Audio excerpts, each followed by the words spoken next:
ग्रामवाणी की interview series क्या हाल विधायक जी में आज हमारे साथ हैं नरसिंहपुर जिले की गाडावारा विधानसभा क्षेत्र से विधायक श्रीमती सुनीता पटेल। श्रीमती पटेल कांग्रेस से पिछले 5 वर्षों से गाडावारा क्षेत्र का प्रतिनिधित्व कर रही हैं। मैं ये कह रहा था कि आपके विधानसभा में आपने पिछले 4.5-5 सालों में कौन से उल्लेखनीय कार्य कराए हैं? जब कांग्रेस की सरकार रही भैया उस टाइम के काम बता सकते हैं जी। लेकिन देखने का जो ऑफर मुझे था मैंने वो ऑफर स्वीकार नहीं किया, इसलिए मेरी विधानसभा में जी मैं कांग्रेस की सरकार जाने के बाद एक काम भी नहीं बता सकती जो हुआ है। अच्छा। सिर्फ मेरे पास विधायक निधि की थी, मैंने उससे ही काम करवाए हैं। जी जी, किस तरह के कार्य कराए हैं विधायक निधि से?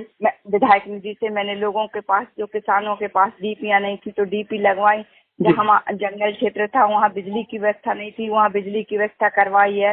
विकलांगों को ट्राइसाइकिल दी है। क्षेत्र में जहाँ रोड या पुलिया छोटे छोटे काम थे जो नहीं हुए थे क्षेत्र में, वो सारे काम मैंने करवाए हैं। सामाजिक लोगों के, किसी को सामुदायिक भवन, किसी को अम्बेडकर भवन, किसी को गोंडवाना भवन, ऐसे समाज के लिए जिन लोगों ने जो मांग रखी थी क्षेत्र में मैंने वो उसको पूरा किया है। जी। और जब कांग्रेस की सरकार थी ऋण माफी हुई तो गाडावारा से सबसे पहले हजारों किसानों के ऋण माफी यहाँ से हुई थी। अच्छा ऐसा है। जी।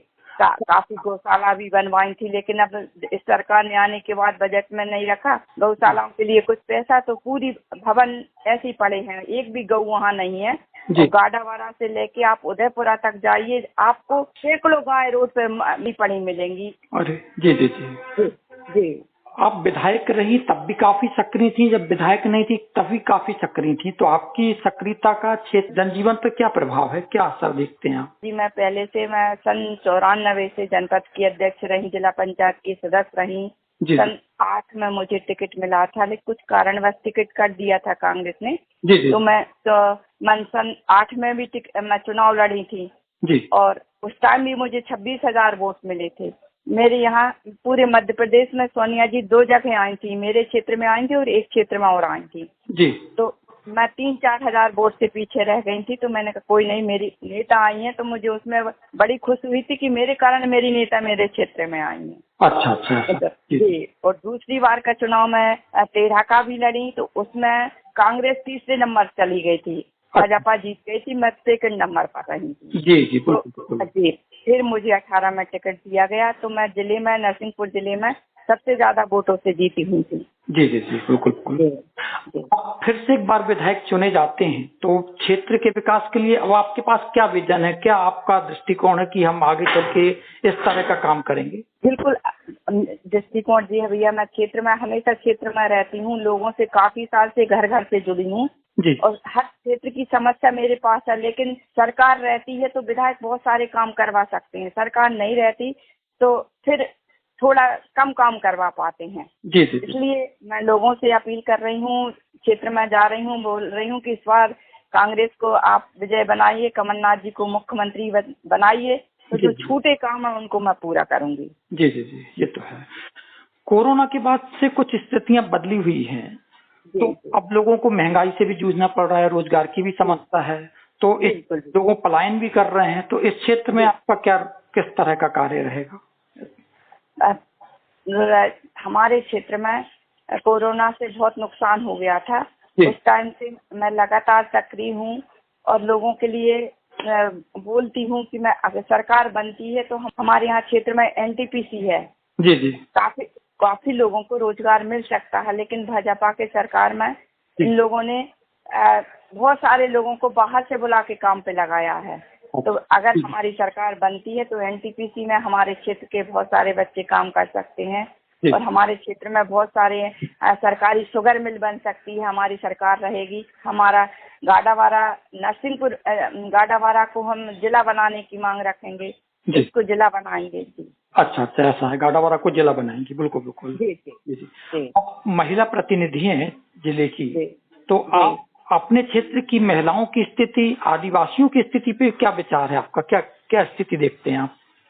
बिल्कुल, महिलाओं के लिए मैं पूरी सक्रिय रहती हूँ भाई साहब। मेरे पास आप अभी किसी को भेज के देख सकते, कम से कम 2000 महिलाएं मेरे पास रोज आती हैं काम करवाने। अच्छा। क्षेत्र में मैंने छोटे छोटे काम लोगों के बहुत सारे ऐसे जो कई सालों से नहीं हुए थे, वो छोटे छोटे काम करवाती हूँ मैं। क्या सरकार नहीं है तो बड़े काम नहीं हो सकते, लेकिन छोटे लोगों को काम कोई सुनता नहीं है, लेकिन मेरे पास छोटे ही लोग ज्यादा आते हैं और उनके काम मैं करवाती हूँ। तो मैं चाहती हूँ कि अगर मैं विधायक बनती हूँ तो अगली बार मैं महिलाओं के लिए कुछ ऐसा करना चाहती हूँ जो आज तक किसी ने नहीं किया, वो इन महिलाओं के लिए मैं करना चाहती हूँ। अच्छा, जी जी जी। एक प्रश्न मेरा ये है कि नेशनल क्राइम रिपोर्ट ब्यूरो की रिपोर्ट कहती है कि मध्य प्रदेश में महिलाओं और बच्चियों पे काफी अपराध बढ़े हैं, यहाँ तक कि प्रदेश तीसरे नंबर पर आ गया है। इस विषय पर क्या कहना है? जी बिल्कुल, आप सही कह रहे हैं और पूरी मध्य प्रदेश की जनता में ये हाहाकार मचा है जी। लेकिन मेरे यहाँ गाडावारा में भी बहुत ज्यादा गुंडागर्दी थी, बहुत ज्यादा गलत काम होते थे, झूठी रिपोर्टें होती थी। लेकिन 5 साल में आप रवि भैया से भी पूछ सकते हैं, 5 साल में पूरे क्षेत्र में अमन शांति रही। कोई भी एक आदमी ने भी गलत काम करने नहीं दिया गया, किसी की गलत रिपोर्ट नहीं होने दी मैंने। और पूरे लोगों पर, प्रशासन पर मैंने यही बोला कि मुझे सिर्फ इस क्षेत्र में अमन शांति चाहिए। मैंने पूरे 5 साल लोगों के लिए बहुत बढ़िया व्यवस्था करके रखी है। क्षेत्र हमारे व्यापारी लोग मुझसे बहुत खुश हैं कि 5 साल हम लोगों ने बिल्कुल निश्चिंत होकर, निडर होकर अपना व्यापार चलाया है। तो सभी लोगों का बहुत मुझे इसमें आशीर्वाद मिल रहा है क्षेत्र का। जी जी जी। अब मौजूदा कोई भी सरकार होती है, नागरिकों को मुफ्त सुविधाएं देने की राजनीति करती है। आपका इस मामले में क्या विचार है, क्या अभिमत है इसमें? सरकार रहती है तो कोई भी अपन उसमें बहुत ज्यादा काम कर सकते हैं।